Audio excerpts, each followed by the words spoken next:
let's get right into it. Tons to talk about on a loaded Friday show. Absolutely, Teddy. Happy Friday to you. Sitting in for Donnie Rightside, but let's get right into it, Teddy. We got the Warriors. Big third quarter and comeback win. Curry dropping 37 in game 2. And, not into bringing in too many past stats into it, but you got to talk about this one. Blazers fall to 1-10 straight up versus the Warriors all time in the playoffs. Draymond Green continues to pick up the slack when Kevin Durant and Boogie are out. Green goes 8 for 12 from the floor, 16 points, adds 10 rebounds to go along with 7 assists, Teddy. What are you thinking here after game 2? Well, I mean, Blazers fall to 1-10 straight up. Nobody with a Portland ticket in their pocket minded the way that game ended last night. Let's get Blazers on the money line. Obviously, with Portland pretty much wire to wire covering the number.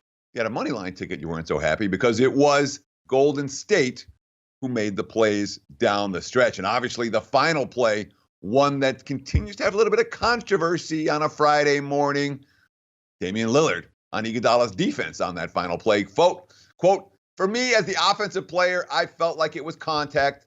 There was a lot of contact. But obviously the ref is not going to decide the game or jump in at that point, So good defensive play.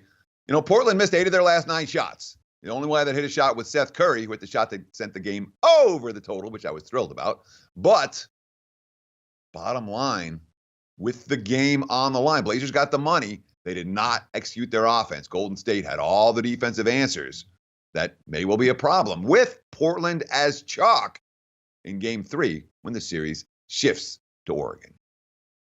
Nice call on that over, Teddy. That was a fun one. But let's move to the PGA Championship. Out of the gates, Brooks Koepka dominating it. Bethpage, he looks good. A lot of comparisons to him versus Tiger Woods back when Tiger Woods was in his prime in terms of domination, playing very good golf here. Fired off a course record of 63 out of the gate, Teddy. He's looking good. Just plus 150 now to win PGA Championship.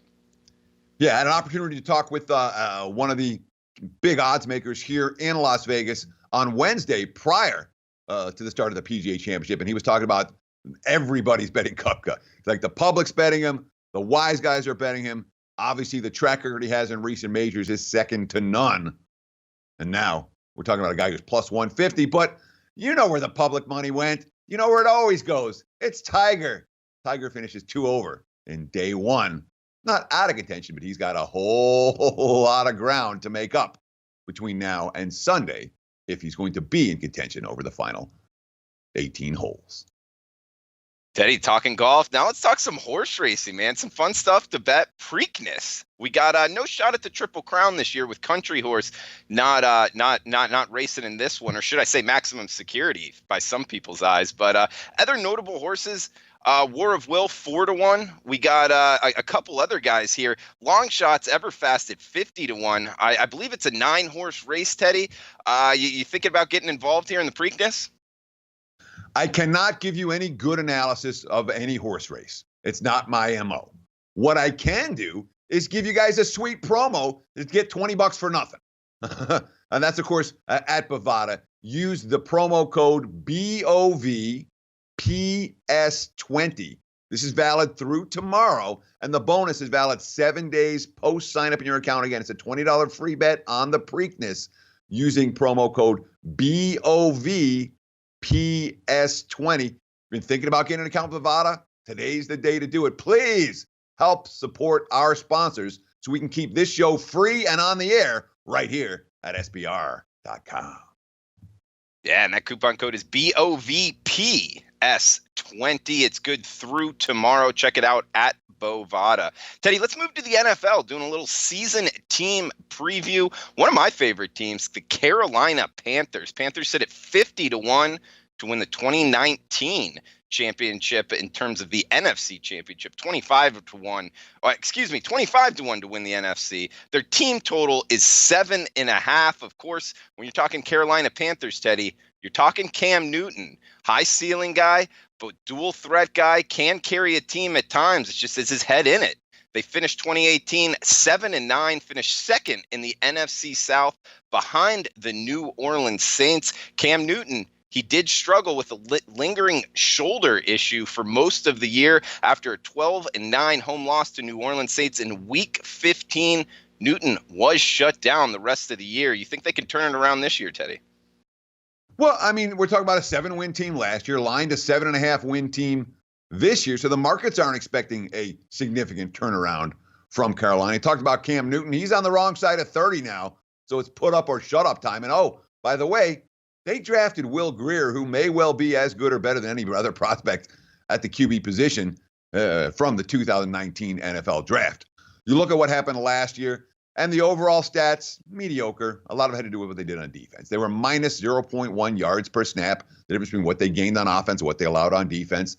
They rushed the ball pretty good. Of course, Christian McCaffrey was on the field more than any other running back, more snaps than any other running back in football last year, but they were 0.4 yards per rush compared to on offense compared to what they allowed on defense. Cam Newton had a QBR 94, opposing teams at a QBR of 99.6. So it was the defensive issues, and they were +1 in turnover, turnover margin, nothing significant there. Slightly tougher than average schedule last year, and a slightly tougher again this year. We look at some of the offseason moves. Hey, what the Panthers worked on is something that I agree with. Shore up the offensive line, shore up the defensive line. You talked about Newton getting hurt last year and playing through pain. He was never 100% because the offensive line wasn't any good. Well, they bring in Matt Paradis from Denver. They draft Greg Little in the second round. On the defensive line, they draft Brian Burns. He's a monster. I think Christian Miller might be pretty good as well. They bring in Bruce Irvin on defense. So they're hoping to get the pass rush going and the offensive line going. And if those two units are decent, there's enough skill position talent here to make some noise. There's enough defensive talent here to be a solid squad. You bring somebody like Aldrick Robinson in on a one-year deal. He's a speedster. That should be a nice addition for Newton. And you know what? I like what they did. They brought in, well, actually, they promoted or changed defensive line coach Sam Mills. He's now their game management coach. Ron Rivera is going to call defensive plays full time this year. No official DC calling plays for the Panthers. So to have that game management coach, we've seen the Falcons do it. We've seen the Rams do it. Frankly, it's a type of job that handicappers would be very good at. So send out your resumes. The NFL teams. Rivera talking about his new game manager. Sam sees the game from a different perspective. He's very interested in how the league operates, how the game operates. By that means he's a guy that pays attention to the rules. He pays attention to replay. He understands time management and score management. I applaud the move. On paper, Carolina looks like a 7, 8, 9-win team this season. Lined at 7.5. I lean over, but it's not a strong lean at this stage of the game.